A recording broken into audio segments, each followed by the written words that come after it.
his pouch of sacred herbs, and his chalk. He painted his face with symbols of protection, each stroke deliberate, each line a prayer. He lit a fire in the center of his compound, its flames dancing high, casting eerie shadows on the walls. As the fire burned, he chanted in the ancient tongue, calling upon the spirits of his ancestors, asking for their guidance and strength. The air around him crackled with energy, the spirits responding to his call. When he was ready, Oshikpra stepped out into the night. The village was silent, the only sound the distant croak of frogs and the whisper of the wind through the trees. The path to the forest was shrouded in darkness, but Oshikpra walked with purpose, his staff tapping rhythmically against the ground. As he entered the forest, the air grew colder, the shadows deeper. The trees seemed to close in around him, their branches twisted and gnarled, reaching out like the fingers of the dead. But Oshikpra was not afraid. He had walked this path many times before, and he knew that tonight would be the last time. In the heart of the forest, a clearing awaited him. The witches and wizards were already there, their forms barely visible in the darkness. They circled a great stone altar, their voices chanting in a language that had been forgotten by most. The air was thick with the smell of blood and decay, the ground littered with the remnants of dark rituals. As Oshikpra approached, the chanting stopped and the figures turned to face him. Their eyes glowed with unnatural light, their faces twisted with hatred. "You have defied us for too long, Oshikpra," hissed one of the witches, her voice like the rustling of dead leaves. "Tonight, your power will be broken. Tonight, the darkness will claim you."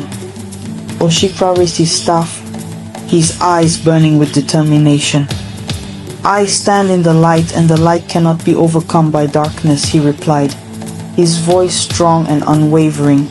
He began to chant, his words rising above the whispers of the witches, filling the clearing with a resonant energy. The ground trembled, the air crackled, and the fire in his staff blazed to life, casting a brilliant light that pushed back the shadows. The battle that followed was fierce and terrible.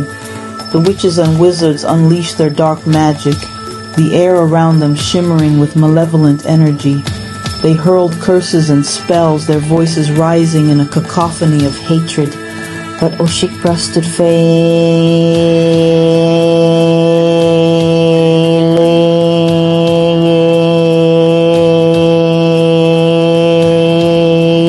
his ancestors.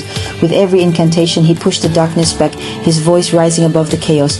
The light from his staff grew brighter, searing the eyes of the witches and wizards, forcing them to retreat. But the leader of the witches, a being older and more powerful than the others, stepped forward. Her eyes were black as night, her face gaunt and hollow.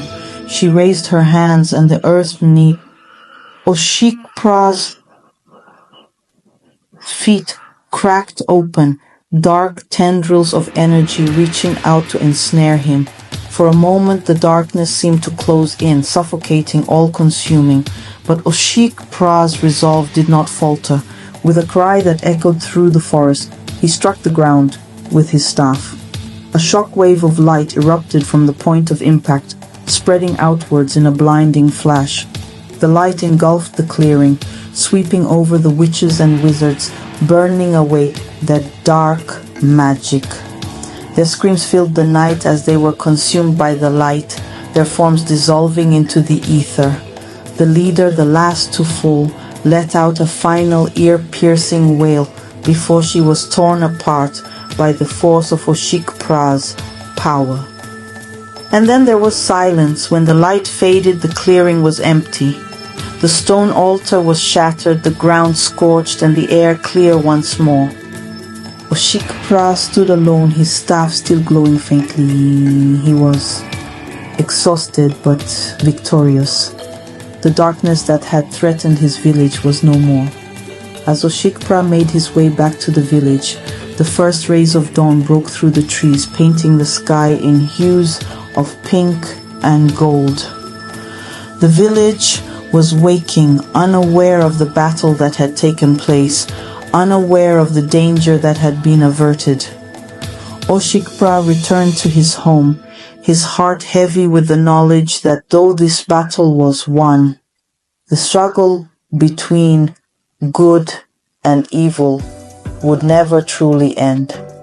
But as long as he drew breath, as long as he had the strength in his body, he would stand guard.